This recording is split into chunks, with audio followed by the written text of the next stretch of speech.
Welcome to NTD Evening News. Our top story tonight, a deadly avalanche in California. 8 skiers have been found dead and one is still missing after a wave of snow and debris crashed down on them near Lake Tahoe. The latest on the search and rescue operation.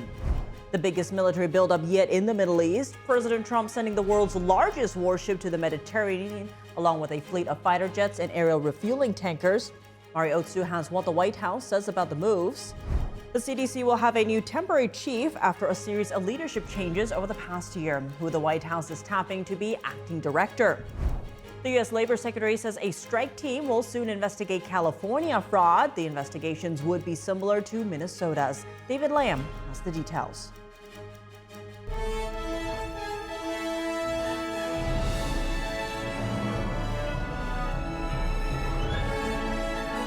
This is NTD Evening News, live from our global headquarters in New York City.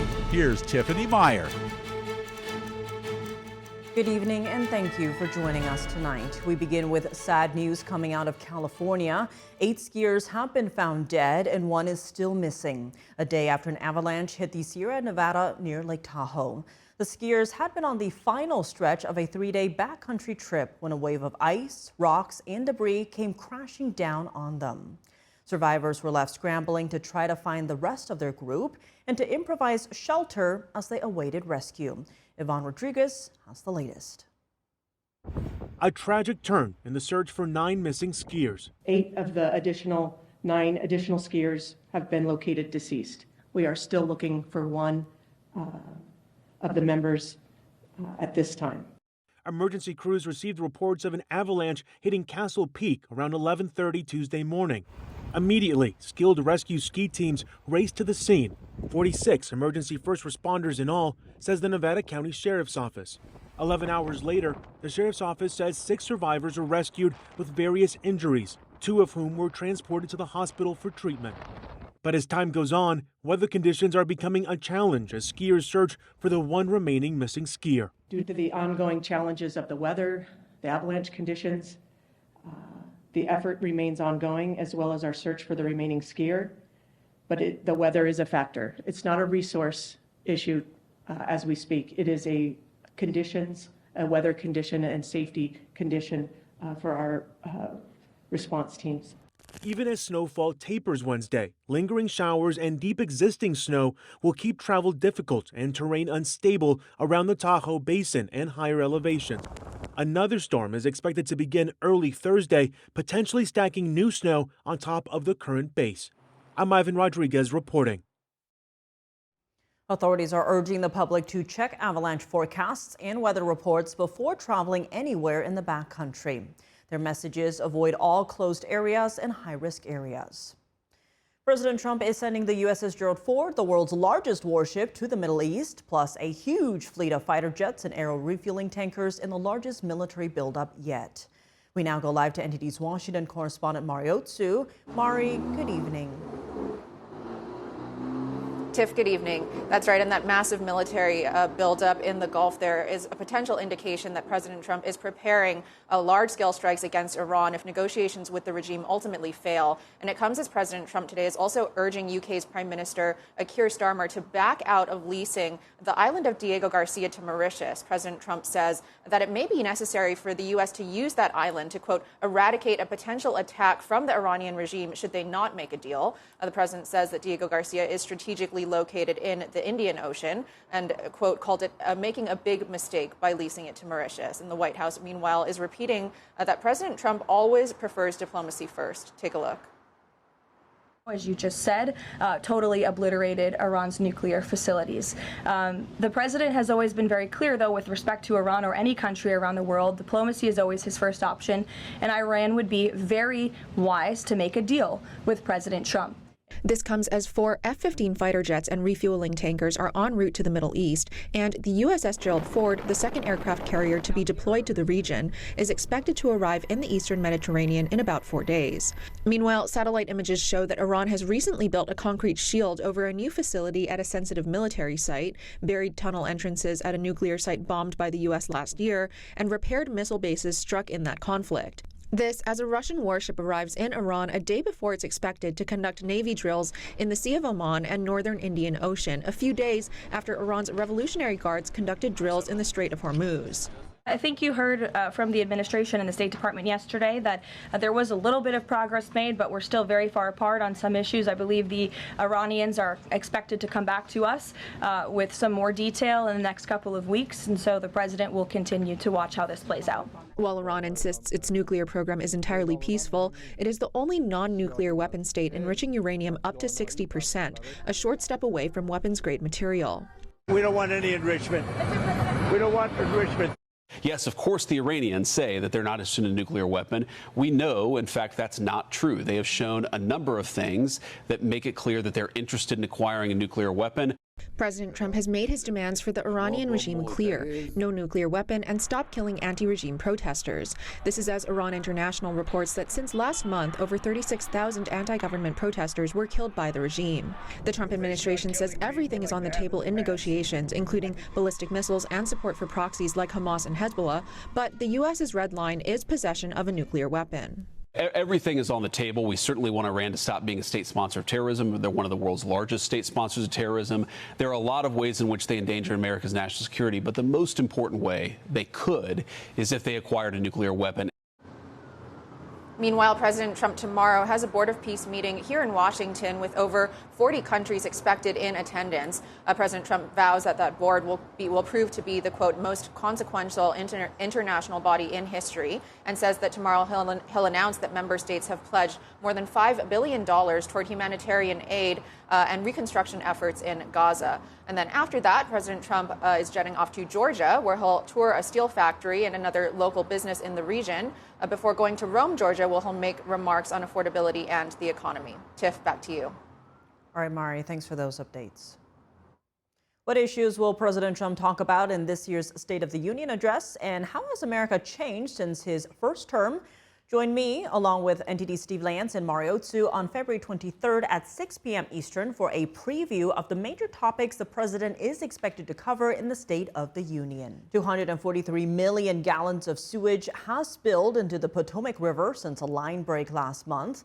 The White House says the administration is on standby to help, but needs a formal request from local authorities to get involved. Maryland Governor Wes Moore says it was the federal government's job to fix it in the first place. NTD correspondent Jason Blair has more. The Potomac Interceptor sewer line collapsed last month, spilling into the Potomac River, which runs around Washington, D.C., Maryland, and Virginia. Now, both Washington, D.C. and Virginia have issued warnings telling people to stay out of the water. This, of course, includes swimming as well as fishing and kayaking. Recovery is ongoing. White House Press Secretary Caroline Leavitt was asked whether the president is concerned about the situation, given all of the events that are scheduled leading up to the big 250th anniversary celebration in July. The president wants people from all over to come to the nation's capital. Is he worried that by the summer, the Potomac River will still smell like poop? He is worried about that, which is why the federal government wants to fix it, and we hope that the local authorities will cooperate with us. The break causing the spill happened in Maryland. According to DC Water, there's been an overflow of roughly 243 million gallons of wastewater as of February 6th. On Monday, President Trump commented on the spill, calling it a, quote, ecological disaster, and saying that he isn't happy with how Maryland Governor Wes Moore is handling the situation. But no, I don't like the job that Wes Moore is doing. I don't like the fact that he did that horrible, with the pipes at the Potomac. The White House saying Wednesday that the next step is either for Maryland, Virginia, or Washington, D.C. to ask the federal government to get involved. Let's all hope and pray that this governor does the right thing and ask President Trump to get involved, because it will be an ecological and environmental disaster. But of course, we need the state and local jurisdictions to make that formal request. That's part of the legal process to move forward. While Leavitt was making these remarks, Maryland Governor Wes Moore issued a public request to the White House. But first, he said that the federal government is responsible for the Potomac Interceptor. The sewage pipe that he is talking about is on federal land. And over these past 4 weeks, the Trump-Vance administration has failed to act. If this federal administration wants to show up to take action, Maryland will work collaboratively. But if the president wants me to ask nicely, My response is this: please, Mr. President, do your job. After learning about Moore's post, Leavitt says she will speak with the president for the next move. The spill started on January 19th. Most of the untreated sewage spilled during the first 5 days, amounting to about 194 million gallons, and 49 million more since then, according to the latest statistics. DC Water says bypass pumps are working to reroute the flow around the break. Reporting from the Potomac River in Virginia, Jason Blair, NTD News. The director of National Institutes of Health is taking on an additional role. Dr. J. Bhattacharya will serve as acting director of the CDC until a permanent nominee is confirmed, according to the White House today. He's stepping in after Jim O'Neill recently departed the agency and is expected to be nominated to lead the National Science Foundation. The leadership shift follows the earlier removal of former CDC Director Susan Manaras, who clashed with Health Secretary RFK Jr. over revisions to the childhood vaccine schedule, changes that scaled back some routine recommendations. The U.S. Department of Labor is investigating California's Employment Development Department. It's part of the White House's efforts to end abuse in insurance programs paid for by taxpayers. NTD's David Lamb reports. Labor Secretary Lori Chavez-DeRemer says the Department of Labor will deploy a strike team to California to investigate what could amount to billions of dollars in fraud and improper payments, saying, "I look forward to restoring the California unemployment insurance program's integrity and financial health."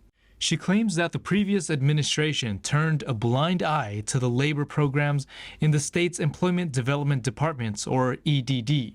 The probe will be similar to the Minnesota fraud investigations. California still owes $20 billion to the federal government for unemployment insurance claims during the COVID-19 pandemic. The debt is being shouldered by employers. EDD is doing everything it can to put money in people's hands who need it. That's a very important goal. But in balancing expedited delivery of benefits, there weren't systems in place to properly mete out fraud. And so they got exploited. California's labor secretary at the time said the state paid out $11 billion in fake jobless claims. The state's employment department has been under scrutiny for years. In a 2023 report, the state auditor called it a high-risk agency, saying it had inadequate fraud prevention. David Lamb, NTD News, California.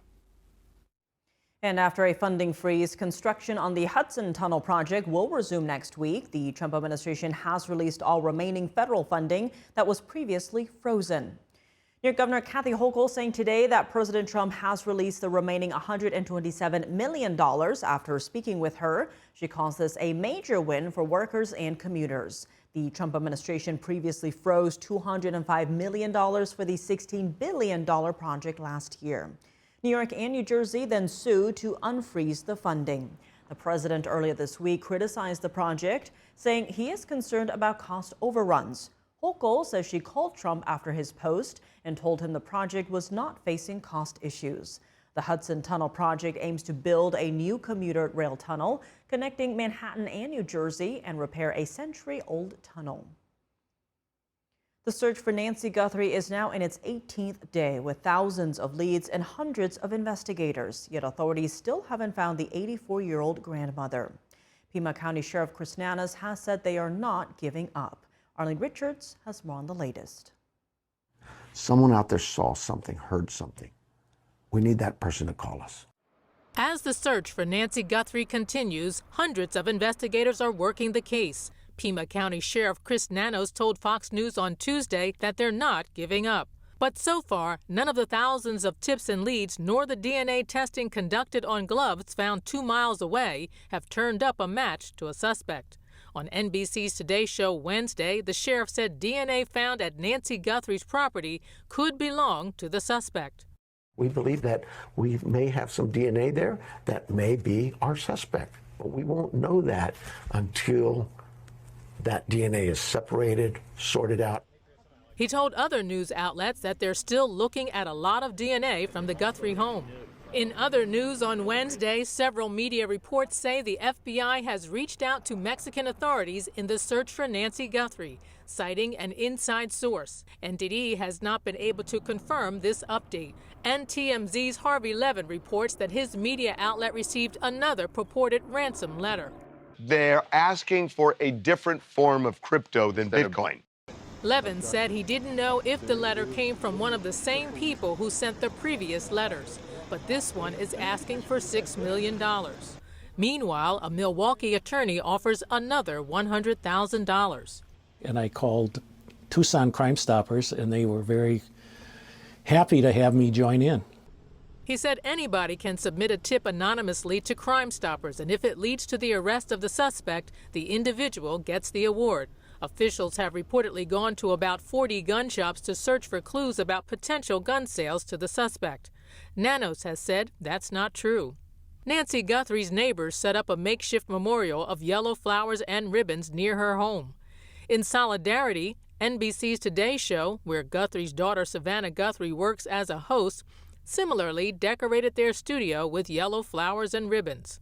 The Today Show host's mother has been missing for 3 weeks. Her family has been cleared of all suspicion.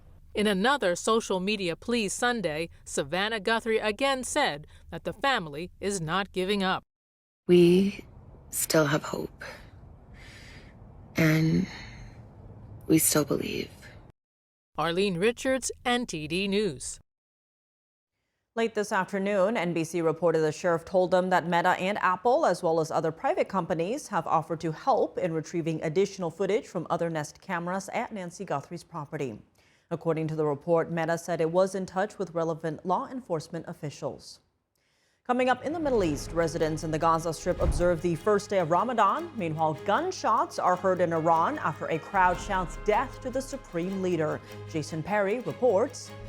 And with the Winter Olympics underway, one rising star is Chinese-American figure skater Alysa Liu. From being spied on by China ahead of the 2022 Winter Games to retiring at the young age of 16 to winning gold in a stunning comeback. Her father shares with us what makes an Olympian.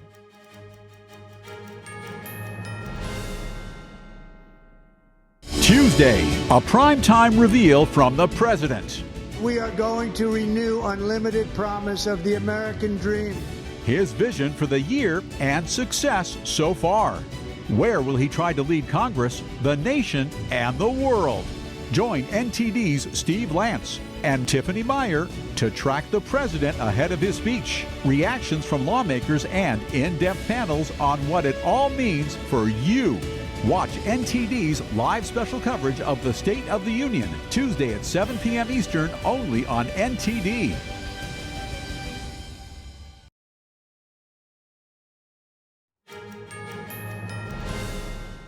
Welcome back. I'm Tiffany Meyer. In the Middle East, residents in the Gaza Strip observed the first day of Ramadan in the war-torn territory. And in Iran, gunshots reportedly rang out at a funeral after people shouted death to the country's supreme leader.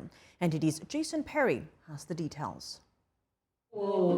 Residents in the Gaza Strip on Wednesday welcomed the first day of Ramadan as they surrounded a long line of tables amid the ruins of the war-torn territory. Volunteers who appeared to be with a Turkish humanitarian NGO served free meals to residents who broke their fast after the sunset. We insisted on the first day of the blessed month of Ramadan to break our fast in front of our destroyed homes. We call on the Board of Peace and on the world to rebuild, because it is our right to live with dignity and to have a peaceful life like the rest of the world.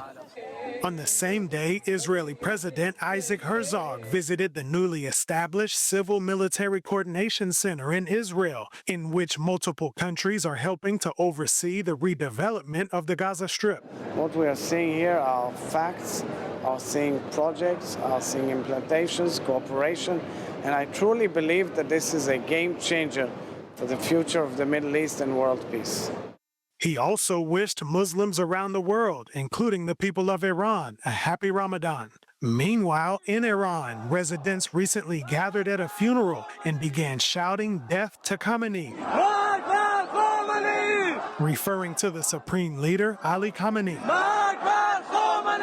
A human rights activist told Reuters that the video was from Tuesday, when sounds of gunfire broke out and then the crowd appeared to begin running for their lives. NTD is not able to independently verify whether anyone was killed or injured during the incident.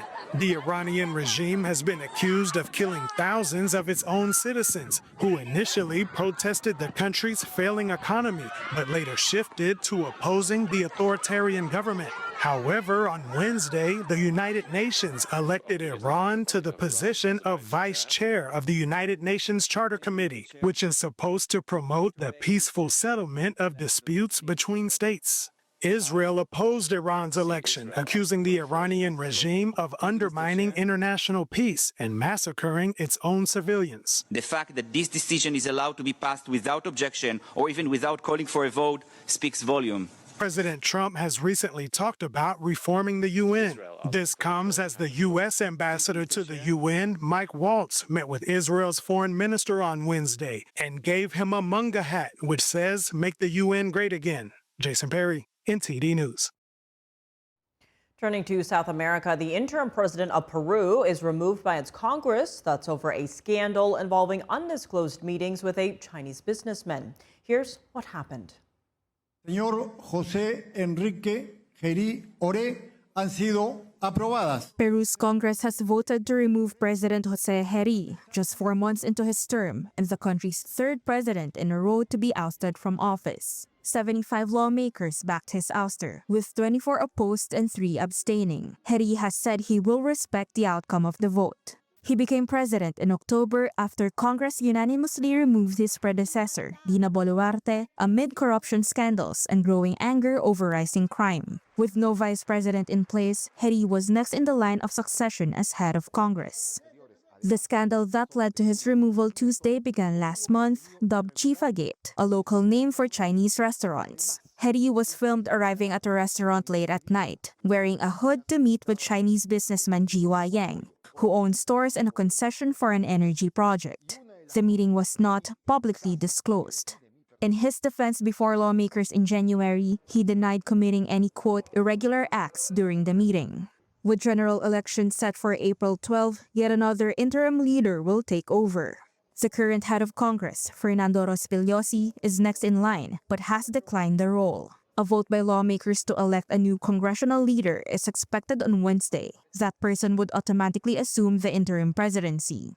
April's race for a more permanent leader is crowded, and according to a recent Ipsos poll, many Peruvians remain undecided. With the Winter Olympics underway in Italy, Chinese-American figure skater Alysa has been in the spotlight. From being surveilled by Chinese spies before the 2022 Beijing Games to retiring at age 16 after her Olympic debut and now making a stunning comeback for the gold. Before tomorrow's big game, Alysa's father, Arthur Liu, who is in Italy to cheer for her, joins me to share what truly makes an Olympian. What was it like watching your daughter live at the Olympics? It is an amazing experience. As a parent, it's just, I'm so happy just to see her skate so well on the Olympic ice, and everybody is so thrilled. She's had quite a comeback story, if you will, because at the young age of 16, she said she was going to retire. What was your reaction at that time? Well, I was a little bit sad when she let me know that she was retiring. She actually decided to retire like a year and a half before the 2020 Olympic Games, and she really didn't want to skate anymore. And for that 1 year and a half, she was in agony. She didn't want to be at the ice rink. And as a parent, it was extremely sad for me to see her in that mental status. This comeback for her is all on her own terms. She decided which coaches to go to, what music to skate to, and when to practice, when to train, when not to train, what to eat, what to drink, when to drive herself to the ice rink. She's very driven. She's actually very competitive, but medals, placement in competitions don't really matter to her that much. I mean, her focus was to do two main good programs in the competitions, the short program and the free skate. She just wants to do two great programs that she's happy with.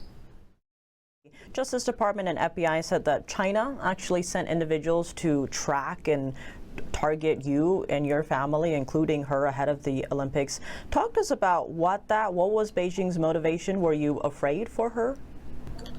Well, because of my background, because I was wanted by the Chinese government back in 1989.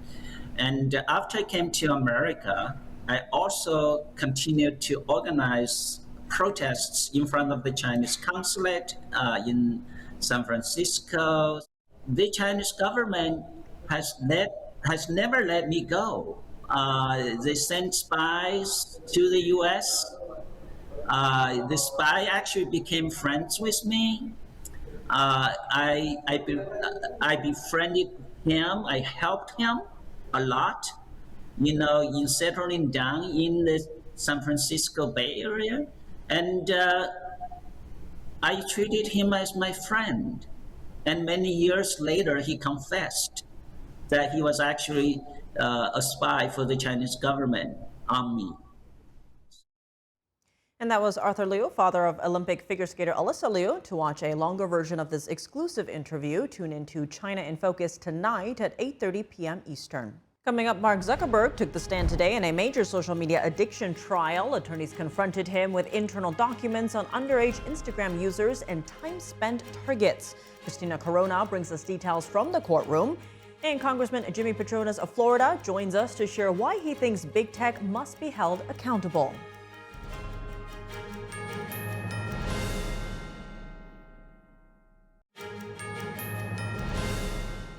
Welcome back. I'm Tiffany Meyer. Meta CEO Mark Zuckerberg testified today in a landmark Los Angeles trial in which social media platforms are accused of using addictive features that harm children. NTD's Christina Corona was inside the courtroom and has the latest on what jurors heard. We're here outside the U.S. courthouse where Meta CEO Mark Zuckerberg is testifying in a major social media addiction lawsuit. The plaintiff's attorney, Mark Lanier, pressed Zuckerberg on Meta's focus on getting young users onto social media. The case centers on a woman identified as Kaylee JM, now 20, who says she started using social media as a child, became addicted, and that it worsened her depression and suicidal thoughts. On the stand, Zuckerberg told jurors children under 13 are banned from Meta platforms, but admitted some minors still access Instagram in other ways, such as lying about their age. He said Meta removes accounts when it discovers users are underage. Plaintiff's attorney Mark Lanier pushed back, questioning whether Meta can seriously expect young children to read lengthy terms and conditions before signing up. Lanier also pointed to internal documents suggesting Meta estimated millions of underage users were on Instagram. He then questioned Zuckerberg about internal milestones tied to time spent on the app, including targets like 40 minutes per day in 2023, rising to 46 minutes by 2026. Zuckerberg said, quote, "The milestones are a process we have internally to be able to measure across our industry to measure if we're on track." Outside the court, parents and survivor families called for tougher laws to protect children online. So therefore, we cannot have our children to have access to these platforms in their current status unless legislation's passed that will force them to make these changes that are necessary to make their platforms designed by safety. Zuckerberg rejected claims that social media is intentionally addictive or harmful, describing it as a tool people naturally return to for connection and information. This case is one of more than 1,000 lawsuits accusing Meta and YouTube of having addictive design features that can harm children. Reporting from downtown Los Angeles, Christina Corona, NTD News. Congressman Jimmy Patronis of Florida joins us now to speak about why he thinks big tech must be held accountable. Congressman, thank you so much for joining us. Great to have you here. Now, this case is deeply personal to you. You're a father of two. What did you make of Zuckerberg's testimony today and what it means for the families impacted? I really hope we're not going down the same path of what happened with big tobacco a couple generations ago. Our executives that are running these companies know they're creating devices that are sticky. I refer to it as a digital fentanyl. And the eyeballs have to be attached to the devices. They make it very difficult for our children and for adults, for that matter, to put their devices down. The more eyeballs, the more screen time, as your reporter just played into, shows how much they can charge or how addictive the product is. The more addictive it is, the more they can justify for their ad rates that they charge. And when it comes to our children, they should be off limits. There's been big focus on Section 230, as historically that has shielded these social media platforms, essentially saying internet companies are not liable for users' content. Now, you call this dangerous and want to repeal it. How would repealing it impact the health and safety of children? Well, thank you for asking that question. If Section 230 is repealed, then the reality sits in. So right now, I can't buy an ad on your television news program to ask viewers to go and destroy a home or to inflict pain or suffering. But somebody can go on social media right now, post that exact same request to the public and have no liability whatsoever. So the social media companies are hiding behind 230, but they're allowing painful, dangerous, encouraging messages with no regard for what type of damage they might be doing to the public, to another individual, or self-harm. And this isn't just social media companies. This is chat bots. These are the devices out there. And I just feel like enough's enough. We've got to look out for our children. Section 230 is the unifying policy that they all hide behind. And Congressman, an argument in favor of Section 230 is that it protects the speech of online users and that users should be held accountable for what they say, not the companies. Your thoughts on that? Well, then this is the problem, getting back to the crux of this lawsuit. The devices are being made sticky. They know there's an addiction there. This is why, like I said, I refer to it as a digital fentanyl. This is just like Joe Camel was appealing to our children generations ago. This is no different than the tobacco executives saying that tobacco is not addictive, but then their own notes come forward and show that addiction is something that is the crux of their whole business model. So again, Section 230, as fine as it may be, it is being exploited, it's being perverted, it's being used in ways it was never intended to be deployed for. There is a YouGov poll showing that the vast majority, 86% of people, want big tech held accountable after learning about the trial. What would accountability look like? Well, that would be really deployed back to the states. I'm a states' rights guy, so you've got a Section 230 provision that is protecting these companies that are hiding behind it. But if different states want to have a different role, some states may want to penalize them, some may want to fine them, some may want to open it up for litigation. I've not delved into that, but I know this: with Section 230 gone, there's a self-policing that takes place, and these companies will back off and they'll be more proactive to ensure harmful content is not being made available for immature eyes. And I know that these companies go out and they roll out these solutions, tell Congress to pass the XYZ bill to protect 13-year-olds. At the end of the day, these companies can do it right now without congressional action, but they can't because of the greed and the profitability of what these apps do and how they capture the young minds and eyes of our children. It's just not acceptable. And again, I'm just asking for a solution. And if you won't come for a solution, then we take away the protection and let the free market force the solution. And will social media, as we know it, widely used by billions with content posted instantaneously, have to change if we want a healthier society? Well, that might be the case when you think about just yesterday, the type of extremes as a 16-year-old boy was seeing a social media video and trying to emulate these crazy, and now first responders to go out and save life because now they're trying to become internet movie stars to try to raise their profile. This is not what young, immature minds can manage. This is far above their understanding of what the risk versus reward is. And again, this is why Section 230 is just allowing the wide open West to exist, and our children are putting themselves in harm's way. The self-mutilation, the inability for them to mature in a proper environment, the things that lead to transgender questions or suicide, all these are because Section 230 does not correct any does not ensure any protections are in place, because the social media companies have no liability. Well, Congressman Patronis, thank you so much for joining us. Well, thank you so much for raising the awareness of the importance of repealing 230. Y'all take care. Are you concerned that social media could be harmful to children, and should there be regulation for big tech's algorithms? NTD's Sam Wong was out on the National Mall in D.C. to hear from the people. Are you guys concerned about social media being harmful and addictive to children?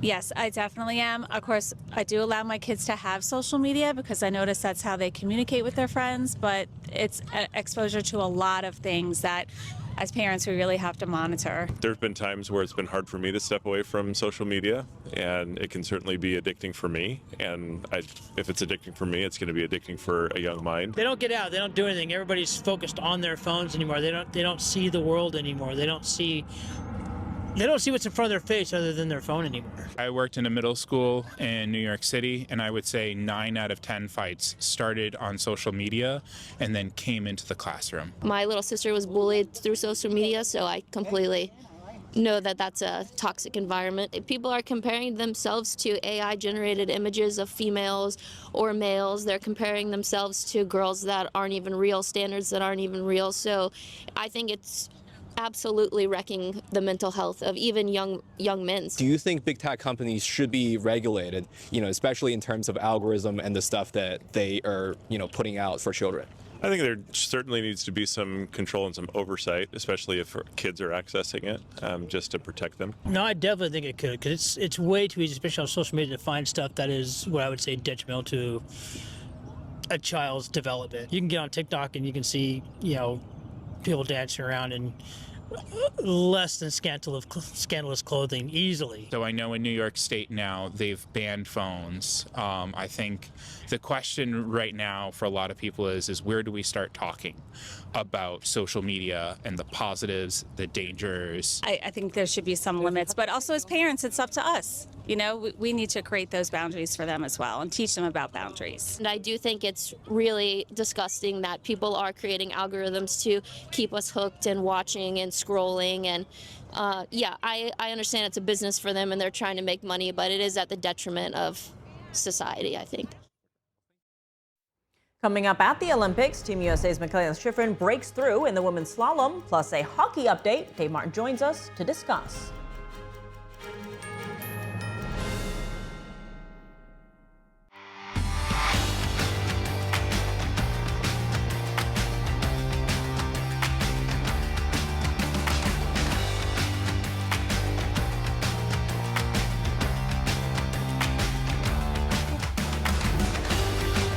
Now for your sports news, we're joined by NTD's Dave Martin. Dave, we've got some NFL news to discuss, but let's start with the Olympics, as American skier Mikaela Shiffrin had a big win in her signature event today. Yeah, Shiffrin won gold in the women's slalom event. Now, Shiffrin, generally regarded as the most decorated alpine skier really ever in the world, but that hadn't been reflected in her this Olympics or in the 2022 games.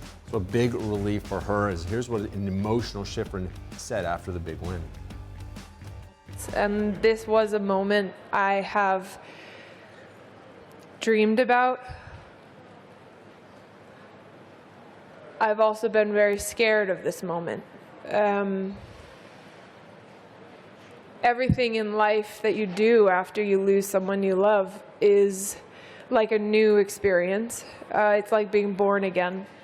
And I still have so many moments where I resist this. I don't want to be in life without my dad. And maybe today was the first time that I could actually accept this like reality. And instead of thinking I would be going in this moment without him, to take the moment to be silent with him.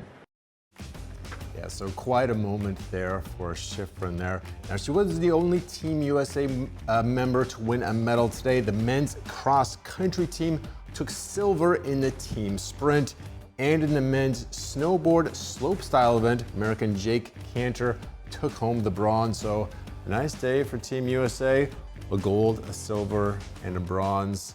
They're keeping pace, you know, with Norway and Italy just ahead of them, by the way, Tiff. All right? Beautiful. Still in third, everyone. Still in third. Still got a chance. Still a chance. Elsewhere at the games, though, the men's and women's hockey competitions are heating up. Both are in the playoffs. Where do things stand right now, though? Yeah, both actually could come down to U.S. versus Canada. Now, that's already the case for the women's gold medal game, which is going to be tomorrow. It'll be the U.S. versus Canada for the 7th time in 8 Olympics since they started women's hockey as an Olympic sport. The men's, meanwhile, nearly had a couple of big upsets today in the quarterfinals. Canada was down a goal to Czechia with just 3.5 minutes left. Amazingly, they were able to tie it in regulation force overtime, where they won it there 4-3. So they advanced to the semifinals. Now, unfortunately for them, team captain Sidney Crosby left the game with what was described as a lower body injury. He did not return. His status going forward is unknown. There he is right there. Meanwhile, Team USA really had their own troubles with Sweden. Now, that game was scoreless until midway through the second period. That's when US went up 1-0. And then finally, with 91 seconds left, still clinging to that 1-0 lead, Sweden tied it up, forced overtime there, but U.S. won it there. Quinn Hughes with the game winner in overtime. So U.S. wins 2-1. So U.S. and Canada both advance to the semifinals. U.S. will play Slovakia. Canada will take on Finland. And obviously, if both of those teams win, then they will be meeting in the gold medal game as well. I know you can tell I'm excited about this because I think I've talked about it every single day this week and maybe some days last week. So I'm sure it's become second nature to you hearing me talk about the hockey. All right. I mean, sounded like it was a nail biter today. 2 nail biters. I don't know if you could hear me screaming up there. It was like 5:45 when they scored it. It was an exciting moment, Tiff. It wasn't like the miracle of 1980, but it was pretty good. All right. We might get there. We might. You know, against Canada. It wouldn't perhaps. be the same kind of miracle in 1980. I mean, I don't think the NHL or the Olympics allowed NHL players in the Olympics at that point. But Russia's team, though, I mean, they were pretty much banned from playing professionally. They just had to play for their own team. They were essentially professional players against the U.S. as amateurs. So that was part of the reason it was such a big deal back then, too. Well, shifting gears now to the NFL. The Kansas City Chiefs have reportedly restructured the contract of star quarterback Patrick Mahomes in order to get under the league's salary cap. What is the significance here? Well, I'm glad you asked. Hopefully you're still awake when I'm done explaining this. In the NFL, they've got a very hard salary cap. You cannot go over it. It's unlike the NBA's or the Major League Baseball. It's kind of they've got a soft cap going on where you could pay a penalty if you go over it. Coming into this offseason, the Chiefs were in a very difficult spot. They were projected to be some $50 million over the salary cap for the upcoming season. Now, the salary cap is projected to be at about $301 million. Meanwhile, they don't even have a roster full of players, so they somehow have to add players and subtract a whole lot of salary at the same time. Now, you can do that in 3 different ways. One, you can release players who have unguaranteed and expensive salaries. You could trade players with high salaries, and/or you can convert high salaries into signing bonuses instead. So that's what the Chiefs did here. Signing bonuses for the purposes of salary cap are spread over the remaining length of the contract. So the Chiefs took Patrick Mahomes' $54 million salary for 2026, turned it into a signing bonus, so it's split over the next 4 years. It took his salary cap number down by $45 million this year, but each of the next 4 years they got to pay out $11 million a year. So it's really known as dead cap space. So they're going to pay out $11 million no matter what. It's a trade most teams would make. Anyway, though, the Chiefs are still over the cap by 11 million. Are you following me, Tiff, here? I'm going to have a test for you There's afterwards. a lot happening here. There's a lot going on. Just know that the Chiefs are closer to getting under the salary cap here, and they didn't have to trade any of the good players or release anybody yet. So if you're a Chiefs fan, this is the good news. Is down the road, they're going to have to pay this money eventually, just not this year, all right? All right. They're just kicking the can down the road is basically what they're doing. We'll keep an eye on that. Elsewhere in the league, though, the Super Bowl champions are already up for sale.